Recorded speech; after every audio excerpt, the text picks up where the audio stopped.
Netflix releasing never-before-seen video of Sean Diddy Combs filmed just days before his arrest on charges of sex trafficking and racketeering in 2024. The footage is part of a 4-part docuseries, Sean Combs: The Reckoning, premiering Tuesday. How did you get that footage of Diddy? I figured most journalists would not disclose their sources. Does he know y'all have this in the doc?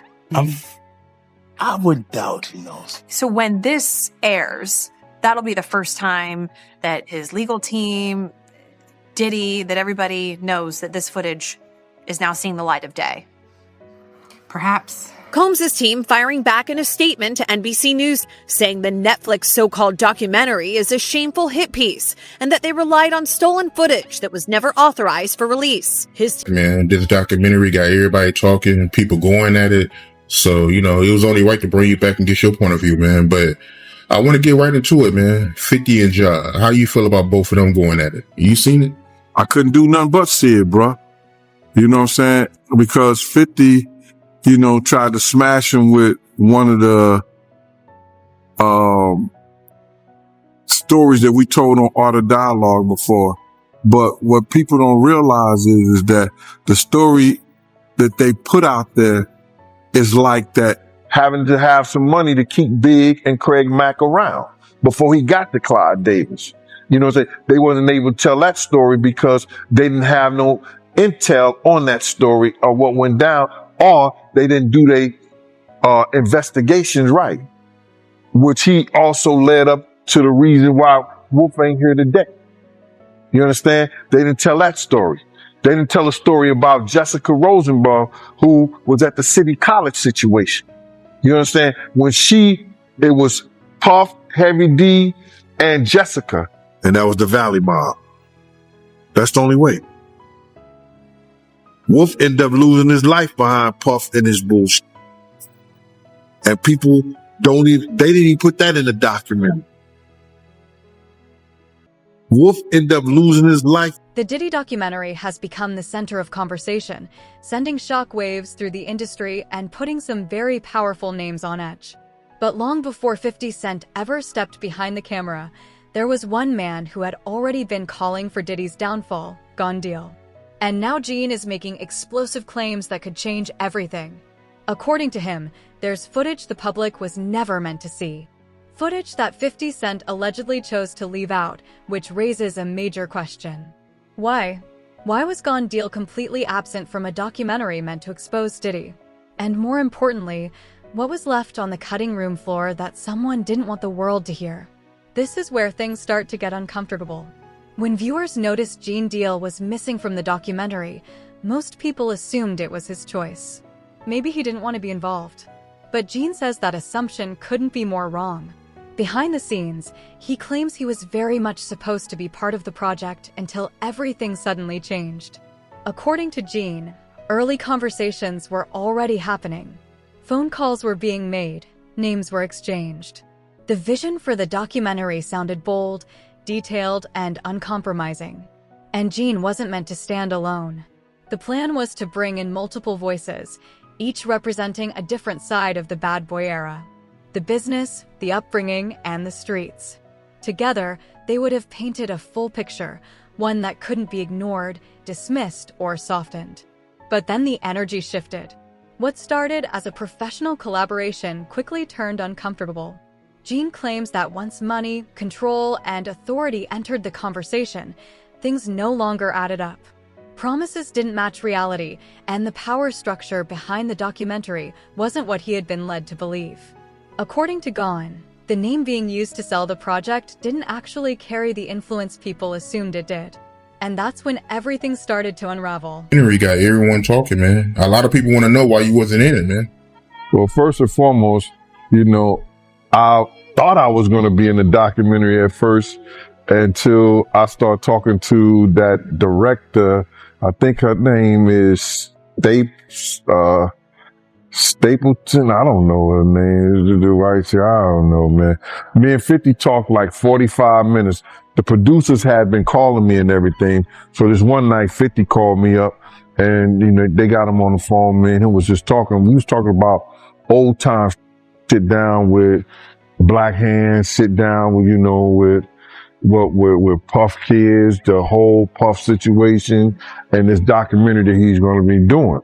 You know what I'm saying? So I told him that I was going to, have Kirk and Tim. Kirk will be the one who talk about the business part of it. Tim will be the one who talk about the growing up phase with Diddy and everything and over there working in the record industry with him and stuff like that. They was like family.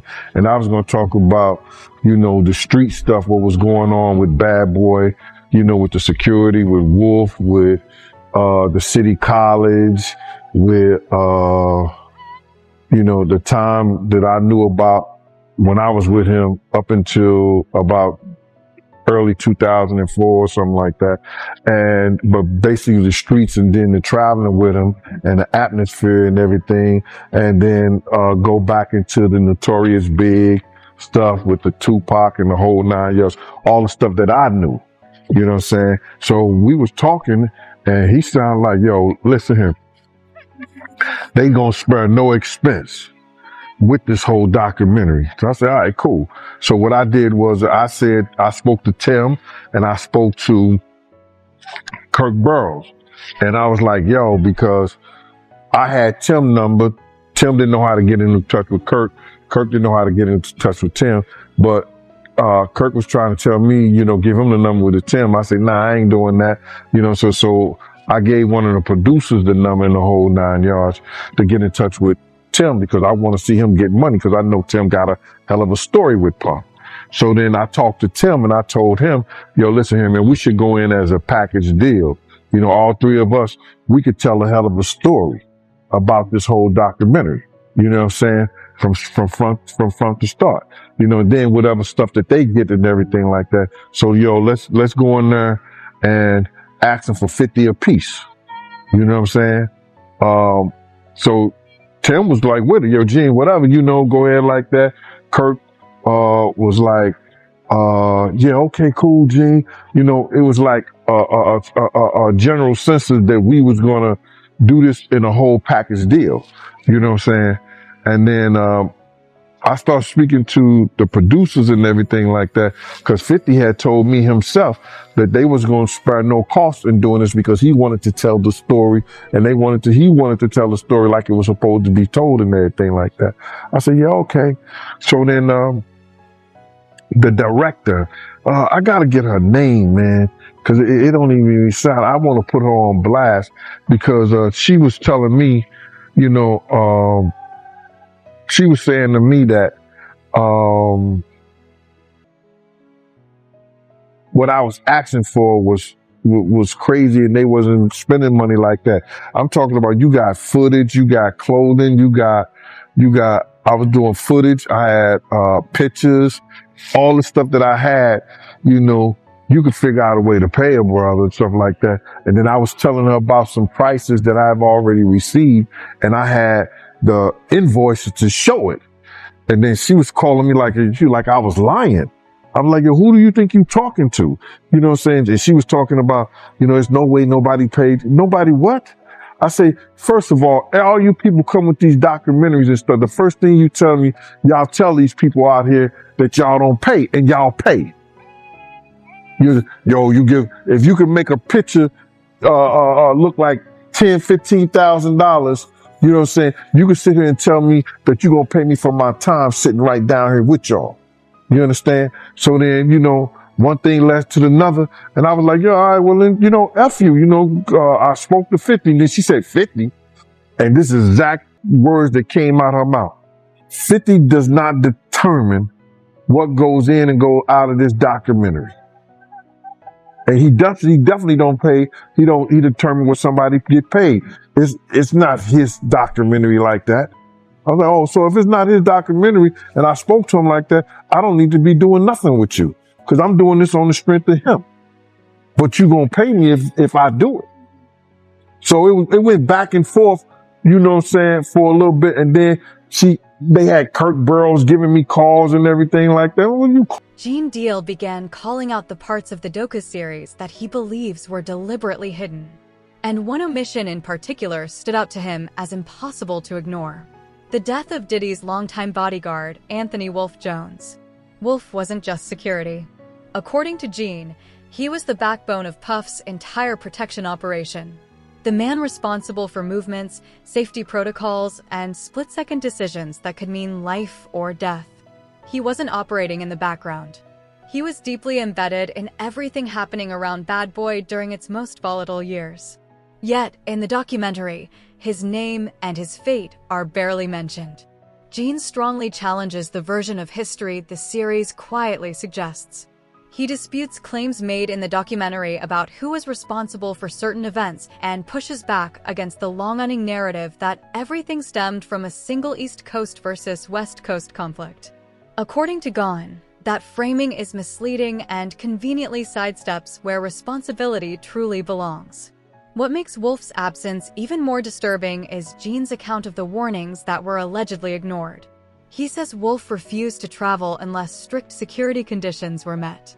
He sensed danger long before things went wrong, and his instincts told him certain trips should never have happened at all. Wolf, according to Gene, always prioritized safety over appearances and ultimately paid the price for staying close anyway. And if the story of someone as critical as Wolf could be minimized or erased, it raises a far bigger question. What other truths were softened, skipped, or deliberately left out to protect certain Told Anthony Wolf Jones had already told them, if you're not taking two tour buses of my from the Valley, that's Co-op City in the Bronx, the Valley in the Bronx. If you're not taking these 2 tour buses of my niggas out there, I'm not going. Had told Puffnum, had told Kirk Burrows. You understand? I went down there and Kirk Burrows called me up. He said, yo, Gene, you and Wolf, I got y'all tickets to LA. I said, all right, cool. So I go down there and I pick up the tickets to LA. I got Wolf ticket. I got a Wolf ticket. So I'm calling Wolf up.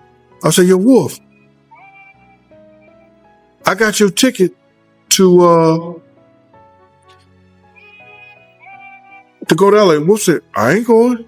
I said, what you mean you ain't going? He said, yo, Gene, I ain't gonna tell you how I'm making I ain't gonna tell you how to make your money, but I'm gonna let you know this.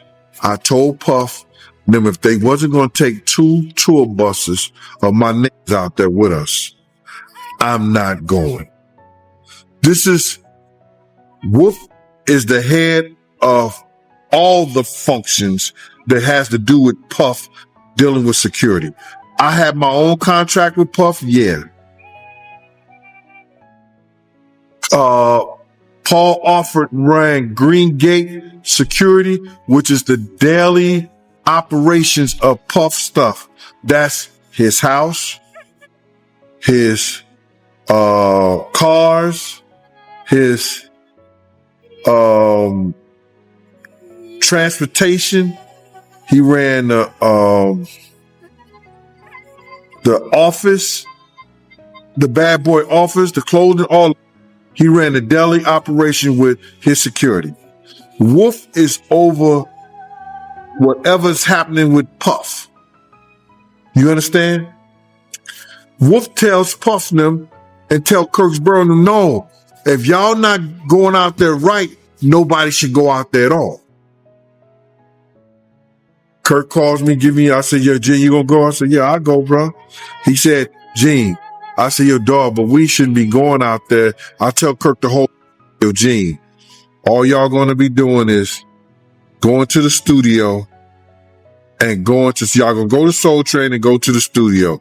Y'all not hanging out. Y'all not doing nothing. All me and Puff did when we went there that month was hang out. And I told people all the time, and I said in the documentary before, I thought this kid had a death wish because all we did was hang out. We never saw Big at not one of the events that me and him went to. The House of Blues, movie theaters, not the California, the Celebrity Club, I guess. Is it Celebrity? No, the answer with a C. Never seen him in none of the clubs, none of the places. You understand? Big ain't coming to none of the places. The one time Big went out is when he got. The one club that he went out to is the what's it called, and that's where he got. So Wolf did not and was not going anywhere that had to do with California. And it wasn't because of the Jake situation. It was that he wanted to be safe, and the only way he felt safe if he was going out there with the dudes from his clique. And that was the Valley Mob. That's the only way. Wolf ended up losing his life behind Puff and his bulls. And people they didn't even put that in the documentary. Wolf ended up losing his life behind Puff and his and that with BMF. That's a big segment in my book that I wrote I wrote a whole big situation in my book regarding that, man. And I know you're doing this. I want to say that right there because I was there the night that Meech had promised Puff. You know what I'm saying? He ain't have to worry about Suge Knight. He ain't have to worry about nobody from this point on. And telling Puff some shit made him think that he could talk to Wolf any kind of way. Because if anybody knew, BMF was powerful back then. They had dudes from everywhere. And Meech telling him he ain't have to worry about nobody no more. It made Puff think that he could tell Wolf that he didn't need Wolf no more. The documentary was filled with misinformation and that Kirk Burroughs was not being truthful throughout. According to Gone, the docu-series portrayed Kirk as a straight shooter, but behind the scenes, he says key facts were either twisted or left out entirely. One of the biggest red flags for Gone was the claim that the notorious B.I.'s funeral was paid for using Biggie's own budget. Gene argues that if anyone truly understood how that money moved, it would have been Kirk, given how deeply he was involved in operations and finances at the time. Yet, the documentary never pushed Kirk hard enough on those details. Gene also questions how certain individuals around Biggie suddenly gained long-term control and influence after his death. He points out that Biggie had allegedly planned to cut ties with some of them while he was still alive. Despite that, major business decisions involving publishing, marketing, and executive credits went forward after his passing. According to Gene, these shifts didn't happen by accident. They were calculated moves made when Big was no longer around to speak for himself. Instead of challenging those power shifts, the documentary glossed over them. For Gene, the biggest issue isn't just what Kirk said, it's what the documentary that, Diddy, he used big budget to pay for, Big's funeral. Yeah, when I heard that ain't the first time I heard it though, bro. They said Big had paid for his funeral through his budget. You know what I'm saying? So if anybody would know that, Kirk Burrow would know that. And I heard Wayne Barrows came out and said some, but to refute that. You know what I'm saying? But if Miss Wallace got a check and the check, if she got Biggie's, if they had Biggie's budget and that was taken out, money was taken out that budget for his funeral, he did use it. And if anybody knew that, Kirk Burroughs would know that because he was handling the money and the operations at that time. Wayne Barrows was one of the dudes, him and Mark Pitts, that actually was managing Big's affairs. You understand? They was his manager. Big had told me that he was going to get rid of them because they didn't know what they was doing before he died. I had a conversation with Big. Big said, I'm getting rid of them because they didn't want to F me up because they didn't want to convince him to sell his publishing and his marketing to Puff. They was Puff boys. I guess they met in school or whatever like that. but Big was going to get rid of them. But because he died and his mother didn't know the business, she kept him around for years. If you look at anything that happened with the Notorious Biggs and his camp, you see Wayne Barrows on there as executive producer. And he was just a manager of some of Big affairs. He was executive producers of damn near everything that went on that had to do with. If Miss Wallace was the executive producer, he was an executive producer too. Look at some of the things that was done. And now he's suing, trying to get money from Faith because of, he's saying that she has to pay the Wallace estate, and Miss Wallace is dead. Big is dead. If the estate is anything, it's CJ, Tatiana, and Faith. That's the estate. But he's saying there's some other kind of thing that he's suing them for. So Wayne Barrows is the dude that call it any way you want to, that's been Sherwood Forest, and he got big them in Sherwood Forest. I'm gonna put it that way. He got his estate in Sherwood Forest. Crazy, man. But yeah, Kirk Burrows, he spoke a lot in his documentary, man. He was letting everything go. He also said that, he did take the Rolling Stone cover from Big after Big died. Bruh, you have to look at his sociopath, his narcissism, and see that it shows you he really didn't care about Big like he did. What Kirk didn't tell the truth about that whole thing is that even when we was in California, Kirk tried to act like that he didn't know that Puff told him that Big wasn't going to London. I know what the question you asked, but I got to get this out, bro, is that on Thursday, me and Puff was in a limousine. Kirk Burrows was getting Puff the itinerary of what Big and what's his respect, and told him that we was leaving Saturday, this, that, and the third, the whole 9 yards. On Thursday, Puff told Kirk Burrows, Big ain't going nowhere. He told him that Thursday, Big was not going nowhere. He said, I don't care what you do. You could go do whatever you want to do, but Big ain't going nowhere. Kirk Burrows was telling him how he had set up this whole and how Arista had paid off all this money for Big to be. Puff was adamant that Big wasn't going nowhere. Now, we were shooting the Hypnotized video.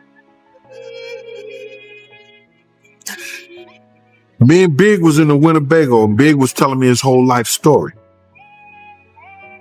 What he wanted to do, his plans, all this. He would say, yo, Gene, I would take you with me, but you love that nigga too much. Nigga don't love nobody like that too much. What's up? He said, yo, what's up with the money? I said, nigga, you broke. You know what I'm saying? You owe Mike Gadget, 30,000 for,